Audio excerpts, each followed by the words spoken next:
تو اس کے ساتھ لوگ بلند آواز سے کلمہ شہادت پڑھتے ہیں، کیا یہ صحیح ہے؟ دیکھیے اس میں تھوڑی سی تفصیل سمجھ لیجئے کہ پہلے ادوار میں جب شروع کا دور تھا نبی کریم صلی اللہ علیہ وسلم کا دور مبارکہ، اور بعد کے ادوار جو تھے ان میں خاموشی کا حکم تھا کہ بالکل خاموشی کے ساتھ جنازے کے ساتھ چلیں۔ اس زمانے میں فقہا نے بلند آواز سے ذکر کو مکروہ لکھا ہے، اور اس کی وجہ یہ تھی کہ اس زمانے میں ہر شخص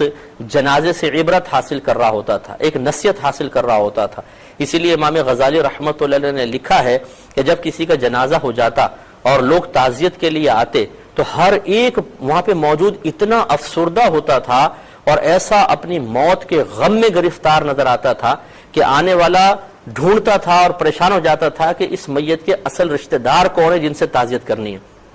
اتنا زیادہ وہ لوگ عبرت حاصل کرتے تھے۔ تو اس لیے اس زمانے میں فقہا نے فرمایا کہ بلند آواز سے ذکر نہ کریں، کیونکہ بلند آواز سے ذکر اس غور و تفکر کی راہ میں رکاوٹ بنے گا، اور غور و تفکر والی عبادت بلند آواز سے ذکر کی عبادت سے افضل ہے۔ لیکن جیسے جیسے تغیر زمانہ ہوا، اب فقہا نے دیکھا کہ لوگ جنازے کے ساتھ جاتے ہیں، غور و تفکر دور کی بات، ہنس رہے ہوتے ہیں، ٹھٹے لگا رہے ہوتے ہیں، قہقہے لگا رہے ہوتے ہیں، سگریٹیں پی رہے ہوتے ہیں، موبائل پہ کاروبار کی باتیں چل رہی ہوتی ہیں، ٹائم دیکھ رہے ہوتے ہیں کہ جلدی سے یار دفناؤ تو بھاگیں۔ ایسی صورتحال میں جب غور و تفکر بالکل ختم ہو گیا تو پھر فقہا نے، علماء متاخرین نے اجازت دی کہ کم از کم اگر غور و تفکر نہیں کر رہے تو بلند آواز سے ذکر ہی کر لیں، کیونکہ پہلے غور و تفکر آخرت کی طرف مائل کر رہا تھا، اب جب بلند آواز سے ذکر کریں گے تو یہ دنیاوی خیالات کو نکالے گا اور توجہ جنازے کی طرف کم از کم آئے گی۔